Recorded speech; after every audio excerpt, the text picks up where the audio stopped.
Mbote na bino bandeko balandi ya Congo Millennium et bienvenue na émission la biso l'invité ya mokolo ya lelo tozali na esengo ya koyamba po na bino na plateau na biso ya émission l'invité l'homme de Dieu ye to bengaka ye na kombo ya Père Konde azali représentant légal ya église Bethesda o ezalaka na Paris kasi ezali pe awa na ville province ya Kinshasa yango penza tosepelaki mingi toyamba ye po na bino bai diaspora na bayo bolanda biso awa na ville province ya Kinshasa koluka kosolola par rapport ya maimatali ye ndenge pe église siko penza ezongi siko awa na République démocratique du Congo to meka un peu kosolola pe ba actualité oyo etali basali ya Nzambe tokolobela pe après marathon de prière siko penza tokomi na défaite totale ya diable yango penza tokolinga to solola yango toujours quand émission na biso et puis to solola pe sur ma solo matali ndenge nini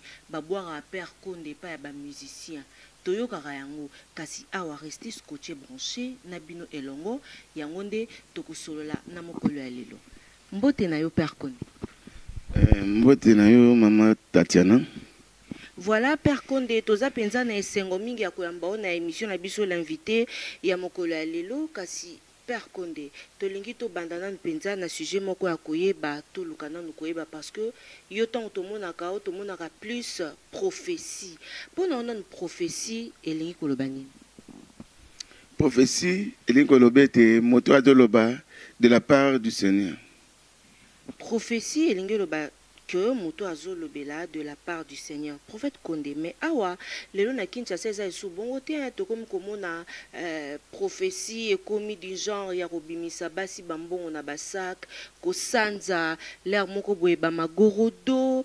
bi ezo uta api epa na binoka basali na Nzambe. Bon awa na yo kiango kaka na Kisasa mais na bapoto na to moni biloko wana te na ebite oyo ya bango so bazweli yango wapi menga na ndimi yango te parce que jamais banda na banda musala Nzambe ça fait 40 ans tozo kende yango jamais na mona ke muto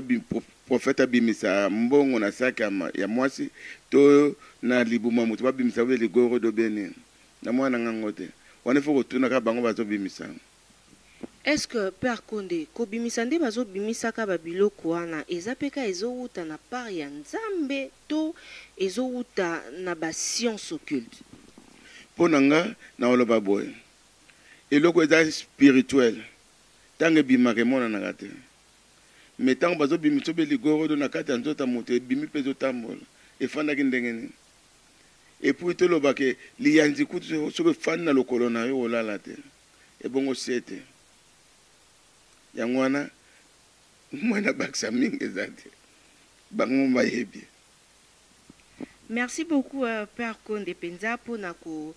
éclaircir biso likambo yango kasi loko penza zo décourager pe moi mokie bato yo penza basambela ka penza mingi te ba ke ko sambela po ba omona kaka que oyo moyembi moko ya nkolo embara lobi to komi pe ko retrouver makambu mingi o to mona libanda na kati ya ba église. C'est normal parce que Bible en mot lobete na mikolo suka basala Nzambe ba oyebele ya solo ba ozala pe ya lokote ozala ba ozala ya ngwana soko zo kende église il faut bondela ka Nzambe Nzambe atalisaka yo et pas no zo kende eza bien te.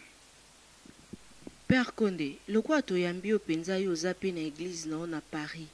awa pe lelo siko penza olobite siko penza Bethesda o sepelite oya nango pe awa na Kinshasa mais ndongo zo mona penze sambeleli na bino kuna poto na ya biso awa différence ezali mais différence eza makasi parce que otomona awa bakoza du 1er au 30 bazaka na kati église bazo sambela mais biso lokola kuna misale ezali yango mona ke tamuso mona tamuso na semaine to sambela tamuso 2 fois seulement yango nozo mona différence ndeza côté wana makasi awa batu bakende pe misala mingi bazate o mona penza batu babandi église banda tongo tipo quoi ba banda tamuso du 1er au 30 bazo kende kana kati église. Mais Bible pe yango moko ebisi biso que il faut to luka kapela moko o akosala te alia te Père Konde en tant que serviteur yankolo ndenge nini pe bino pe boza ko permettre que l'air moko boy a biso na Kinshasa to sambela mingi to kende église mukie. te église eza kaka te ke tosambela mingi tokende église tosambela mingi tokende mosala ubie tokende mosala moke na oyebisa eloko moko eza profond parce que omoni église etambolaka mpe na mbongo soki tozopermettre ke bato bakangamaka na église bakende mosala te wana tozoboma mpe misala ya nzambe alors ke bato fo bakende koluka mpo nzambe abi moto akolia na motoki na ye to ifo okende koluka après oye kokumisa nzambe. Merci beaucoup Père Konde parce que c'est le roman où awesa rabiso le quoi neti moi kokoso penza poto mona que bato bazo sambela mingi musala mukie makambo ebele pe makambo ya mabe ebele makambo ya malamu mukie to lobela siko penza Père Konde parce que to kara ndenge to lobaraki Père Konde so le totali fona tanga kombo eza lokola artiste musicien lokola Fally Ipupa so to yokie o rabwara Père Konde. Donc à la mingi ta kutu j'espère que tu confirmer en papa Wemba kutu n'en parlons pas ndé peut être que musicien pour boire kayo Père Konde il faut opesa et moi ilamba opesa et moi mbongo opesa et donc toto msupe lo pangu ndé to rapper ba niveau ya ba mabanga ou ba musicien bazo boire kayo Père Konde yosko ba boire kayo ndenge nini po bosola na ba on pose en mosala nzambe ba on bata mokili to luka na to comprendre moi mokili kambongo.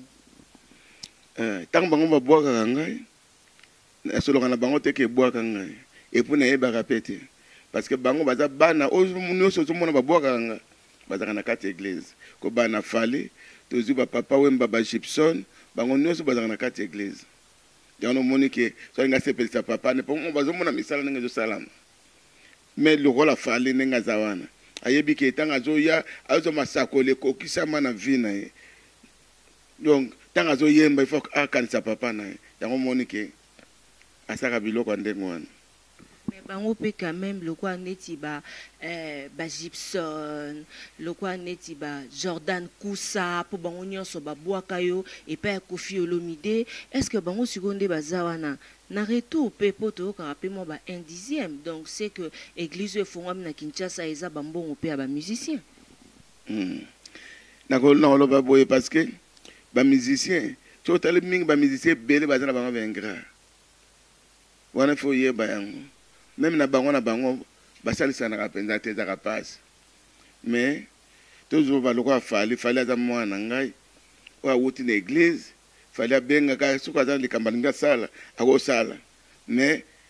lokola sikoyo komona nezaka so mingi te banda amata penza makasi komona nezaka penza so mingi te mais so yebi papa na zo sala wana kasavu bana oso na oluke kutu te ye mwa koya. Père Konde likambo penze yenga lisusu na mutu eza likambo ya parce que un jour avant que papa Wemba akufa papa Wemba zaki à chaque fois so okepa na pour luko sa na émission azaleka so asimbi mutu so bo sali émission ta neni avant ou après émission okokaka obetela lisolo anga penza so bakanga eza buzoba nanga pona linga koyoka Père Konde te eloko nini yango oyo papa Wemba yoka kaote o esalaka que le jour où yeba kanga kaiwana a se retrouver na prison. Papa Wemba pona lo papa a vérité papa Wemba ya ki église après tant musi bakangi tant bakangi ezaki na batu musu ba ko ya ba yebaki alanga na bana prophétiser nazolo baba vérité nyo surtout o ko salama na ba jour oyo ya ko bima. Après papa Wemba komena nga lettre on a zaka nango ti lelo et puis tant papa Wemba bimi mi makambo sila kité abimi aye na église to commence ba prière na ye fois il fallait azonga sous prison pour makambo so ezalaki alors na prophétisaki na lobeli ndenge makambo kolekela après tant azonga ki elekaki ndenge wana ya ono moni ete nkomisi na zoteya na église na lobiki pire yo azate pire yo za Yesu tango ya zo ki ontango pa yo ki yango abi bon tango ki obeta na Zenith eloko libosa boka ki ebisi bato abi pire yo azakate ana sepela ki parce que na mona ka koma ko yoka mais que son âme repose en paix parce que azaki mutu moko ndambe penza bana ko osana kati na ye alingaki penza ke na muzindo mais ndeka kama mokili ezali ndambe apesaka ye nde azwaka azwi tokumisaka nzambe. Père Konde, lelo penza tango ozotala entre bino pe basali na nzambe ozomona te bozoyoka na to bino pe bino na bino basali na nzambe pe boza bato o lelo bokomi pe kotindika pe église na mwa libunga. Tana basali na nzambe bazotindika na libunga bazali. Mais nga soko meko tambusa micro même na Paris. Parce que église nanga ona na bandaki na Paris na bano na 87. Baza wana bayebi kama tomona mutu azoloba na télé zanga bayebi ke nga na memaka église na ndenge moko onja mbe azolinga soki eza nzambe te nasala yango te nasalaka na ba principe. Tolobela sikoyo masolo maimatali marathon de prière, c'est vrai ici elekanaki mais ba prière wana penza toyokaki modèle penza eningisaki Kinshasa awa na ndenge nzambe asalaki penza bikamwa na yango sikoyo penza tozela nini après marathon de prière. Merci beaucoup pour la question pour marathon de prière. Même nga mona zo continuer ko mona prière ba fouiller nango. Ba mzo bazo bota même na balabala. Moko kuzaza na osa oto benga nga kala mingi te oto bota na balabala mwana kuwe na balabala balo bazui mwana ba meme na hôpital na kufi pete na komisi nzambe mingi menazo yeba ke eza na bato mususu pe batelemi o bazaki pe na babeki o bazaki na malade ba témoigner wana na saka na mois de mai yaki na mois de mai sikoyo na lobi ke il faut na sala la défaite totale du diable parce que eza na bato mingi bakangami. Diable a zui bango en otage, baza ba prisonnier. Yango na ye pona ko délivrer bango. Tango zoloba que bato mingi baza ya kokangama, baza donc baza ya kokangama wana yo siko ye pona ko délivrer bango ndenge ni. Parce que nzambe eza na kati na nga asala ka minene. Ba ba yebi tango bazo mona nga na telemi boye déjà na zoloba. Ba bi ki Père Konde ye deux fois te. Merci beaucoup, Père Konde. Sikoyo, la défaite totale du diable yango tozela yango et kosalema pendant combien de temps? De tout le bakara pendant de longoli ba samedi, mais à tout tcheka un mois. Et bandana mwani? Et pendant le 1er août, on a bandé comme ça bazo à Paris bazoya. Après to bandango déjà to bisa déjà ba fiche. Tozelango ekobanda na mois d'août. Siko na mois d'août ango ekozala mois mobimba ndenge tozalaki na marathon de prière to ekozala na mois mikolo kaka mukie to pe ndenge nini. To cheka mois d'août mobimba mais to longo ba samedi. Siko Père Konde na mutu nyonso azolanda biso ta mosupe aza na mikili ya poto aza na besoin to pe ba misusu baza na bango awa na Kinshasa mwa ba séjour na ye aza na besoin que ye pe aya pe asambela elongo pe na yo to pe na biso akoya na adresse ni. Adresse eza Oswe Arido Oswe numéro 14 na commune na Kasavubu et pa na bandela pa misala na ngai. Banda 77. Voilà, bao nyonso baroza na besoin que bozala ensemble na biso boye na avenue Oshwe bozala wana vraiment et puis Saint-Esprit penza kozala au rendez-vous na zo sabino po na yebi na monaki na marathon de prière ndenge le kanaki donc to inviter bino nyonso bozala wana parce que ba orateur pe bozala wana ya makasi na yebite par Konde est-ce que ba orateur o bakozala eza ndenge to mona na marathon de prière ba pasteur bazala ki ebele ya Kinshasa pe ya mikili ya poto parce que ngata na benga ba orateur o to kosala na bango na benga n'importe qui te estenga pe o nzambe azotalisa nga parce que ezala bati mususu bayosala mabumu na bango baosala mabumu na bango wana baosala mabumu na bango ndenge nini bayosala nzambe te bayosala mabumu kufa nzala te siko toyeba ndenge nini oyo azosala nzambe te oyo azosala mabumu na bango il faut bondela nzambe soko bondeli nzambe nzambe akotali so ata na ba rêve na ba songe nzambe akotali so ke place ozoni atawana yango te. Père Konde basini siko Père Konde tonto oyo kana penze loko mo eyelinga eza likambo to linga no to comprendre moi muke basini ngo nzamba laksa po mso peza ndoto roloti boye yango pe aka prophétie te ndoto prophétie songe soki mpe nini ezalaka nini te ezalaka mpenza donc lokola oza prophète te tamoso soki obondeli olale omona mpenza nzambe akotalisaka soki nzambe mpo satan mpe atalisaka epuis oyo ya nzambe soki omoni yango obondela lisusu omonaka nzambe akozongisela yo susu yango deuxième fois seke eza ya nzambe. Père Condé na balandi nyonso bazolanda yo lelo na émission na biso l'invité tant mosu eza na message moko boye esengeli na yo olancer na bayo bazolanda yo. Message na nga na olancer na bayo bazolanda nga baya parce que nzambe aza na rendez-vous wana bikamu ekosalama à travers nzambe oyo tozobondela parce que tobengisi borateur ya minene bakozala na biso lokola pasteur Richard Kubemba, pasteur Kakenza, toza na doyen, donc tokozala ebele bishop Mani Lumbu lisusu tonayebi ke nzambe otia su loboko. Nzambe otia loboko mpona bao nyonso mpe bakozala na besoin ntango mosusu nga nde naza boye naza na besoin kenakende okutana na Père Condé ntango mosusu mpe mpona prophétie mpo il faut tosignale na bandeko balandi na biso ke Père Condé déjà na Kinshasa awa azongeli biso na Kinshasa mpona baoyo nyonso bozala na besoin ya baprière bakozwa mpe adresse lisusu ya bureau ntango mosusu akoluka na alekana bamisusu mpe bazali baproblème ezomarché te makambo ezomarché te kwa baproblème sur problème. Bureau ezaka na église wana bazobongisa yango mais oyo akozala na problème nakobanda koyamba mpenza après séminaire na biso. Encore une fois, Père Condé, au rappelé na bandeko balandi ya Congo Millennium, ndenge nini séminaire oyo et ko bandela date na yango et kozala pendant combien de temps? Séminaire oyo nazo senga pena na batu nyonso bazolanda ngai yo nazoloba na bino na tie mai na monoko te na obimisa sete te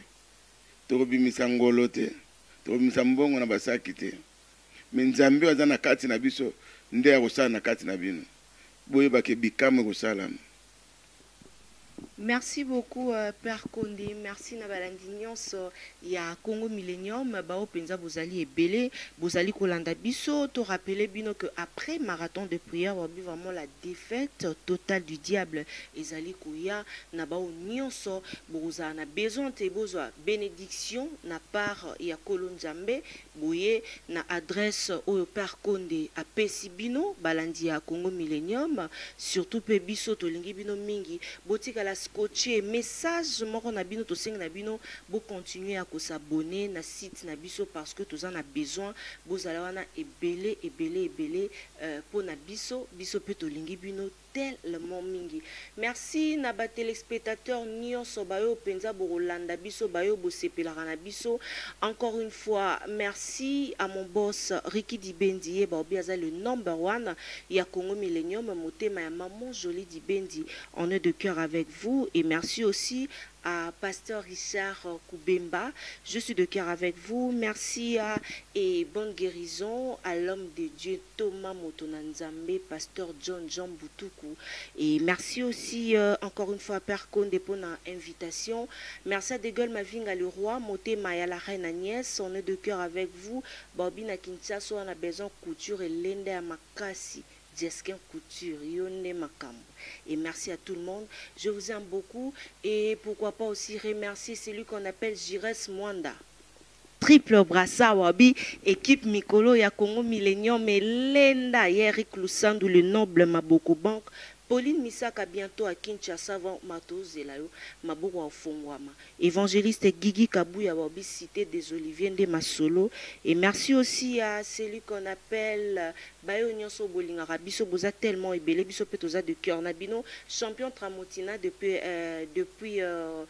Brazzaville, parce qu'elle a déjà à Brazzaville, Paulin Polish, les rassembleurs. Pourquoi pas aussi remercier Irène Bailo, Moté à Jean-Robert Landé, merci à John Timbalanga Mouchi Wafalanga. Merci à toi. Dieu donné os au sang, le patron, champion à ma gauche au sang depuis Paris. Vous êtes tellement ébélé, Bino Bayo Rabiso, Karine Chong, je vous aime beaucoup. Encore une fois, merci à mon boss, Papa Riki Dibendi, le number one, Naya Congo Millennium. Je suis de cœur avec vous, Galor Congolo. Allez, mon cœur te salue. Bino Nyoso Bayo Bolinga Biso, bo continue toujours. Ya Olinga Biso, Nalingi Bino tellement ébélé, Boza, ébélé Bino Bayo Bolinga Biso, bo continue. Ya ko s'abonner. Encore une fois, ceux qui nous ont Zongité, retrouvez-nous prochainement dans le numéro Moussou, toujours dans 4 émissions, l'invité, toujours dans la présentation, Tatiana au sang au câble mère, il y a presque congolaise, sans polémique, toujours au milieu du village. Allez, au revoir.